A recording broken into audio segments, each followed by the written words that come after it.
দত্তপুকুরে মিষ্টির দোকানের কর্মী পরিতোষ পাণ্ডের খুনে তারই সহকর্মীকে গ্রেফতার করেছে পুলিশ। জেরায় ধৃত বিশ্বজিৎ দাস দাবি করেছেন, মদ্যপানের সময় তার স্ত্রীকে কটূক্তি করেছিলেন পরিতোষ। প্রতিশোধ নিতেই সহকর্মীকে খুন করেছেন তিনি। সোমবার পরিতোষের বাড়ি থেকে তার দেহ উদ্ধার করে দত্তপুকুর থানার পুলিশ। বারাসাত পুলিশ জেলার অতিরিক্ত সুপার জোনাল স্পটস নীলাঙ্গি জানিয়েছেন, পরিতোষ যে মিষ্টির দোকানে কাজ করতেন তার মালিক বিক্রম সাহা থানায় খবর পেয়েছিলেন। পরিতোষ সোমবার সকালে কাজে আসেনি দেখে তিনি তার বাড়িতে গিয়েছিলেন। সেখানে গিয়ে বিক্রম দেখেন পরিতোষ রক্তাক্ত অবস্থায় পড়ে রয়েছে। পুলিশের তরফে জানানো হয়েছে, পরিতোষের গলায় কাটা দাগ এবং মাথায় আঘাতের চিহ্ন ছিল। তদন্তে নেমেই তারা দেখে ওই মিষ্টির দোকানের কর্মী বিশ্বজিৎ নিখোঁজ।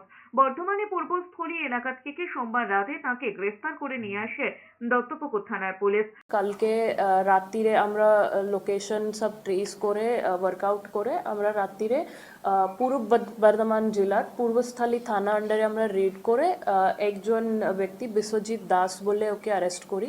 ও ওই দোকানেই কাজ করতো। আমরা যখন ইন্টারোগেট করলাম ওনাকে, প্রাইমারিলি হি কনফেসড কি উনিই মেরেছেন।